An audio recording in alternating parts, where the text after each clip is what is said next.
ఫుడ్‌లో రోజు ఎప్పుడూ తినే టిఫిన్‌లా కాకుండా, ఇలా కూడా వీక్లీ 2 టైమ్స్ అయినా, 3 టైమ్స్ అయినా ఎలా వీలుంటే అలాగా అయినా సరే ఈ స్ప్రౌట్స్ తినడం మాత్రం కొంచెం అలవాటైతే మాత్రం నేను చేసుకున్నానండి. తినేదాన్ని అప్పుడప్పుడు. మళ్ళీ వీడియో మీకు చూపిస్తున్నానంతే. ఇలా 3 తెచ్చేసుకొని నేను కలిపేసుకొని ఒక రోజంతా మాత్రం నానబెట్టేస్తున్నానండి.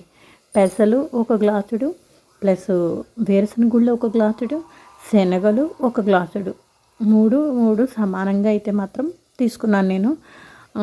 ఇవి పచ్చిగా అయినా తినచ్చు, లేదు అంటే కొంచెం లైట్గా కారం, ఉప్పు, నిమ్మకాయ, కొత్తిమీర వేసుకుని అయినా తింటే కూడా చాలా బాగుంటుంది. నేనైతే మాత్రం చూసారా, ఒక గుప్పెడు నానబెడితే 2 గుప్పెళ్ళు అయ్యాయండి. ఇవి నేను 2 రోజులైతే మాత్రం నేను తింటాను. ఎందుకంటే ఒక గుప్పెడు సరిపోతుంది మనకి. ఇప్పుడు సరే మనం ఇలాంటివి తిన్నప్పుడు అంటే ఒక గుప్పెడు లెక్క అనమాట, ఇలాంటి స్ప్రౌట్స్ తినేటప్పుడు. అయితే అలా తీసుకొని ఈ విధంగా నేను తింటూ ఉంటానండి.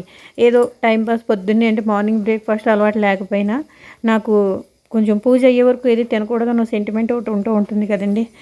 మన వాళ్ళు ఆస్తులు ఇవ్వకపోయినా ఇలాంటివి ఇస్తూ ఉంటారు పద్ధతులన్నీను. అందుకని ఈ విధంగా నేను ఫాలో అయిపోతూ ఉంటాను. అయితే ఇలా నానబెట్టేసాను, నీళ్ళన్నీ మాత్రం తీసేసానండి. ఇవి నేను తింటాను. ఏదో టైం అలా తింటూ ఉంటూ పని చేసుకుంటూ ఉంటే ఇది మనకి ఫుడ్ లాంటిది కాదు, ఫుల్గా టిఫిన్ లాంటిది కాదు కాబట్టి టైంపాసు పిల్లలు పాప్కార్న్ అవి ఎలా తింటారో ఆ టైప్లో అనమాట. ఈ విధంగా నేను తీసుకుంటానండి. బాగుంటుంది నాకు, అంటే తింటే మంచిది స్ప్రౌట్స్ లాంటివి, అందుకని నేను ఫాలో అయిపోతున్నాను అంతే.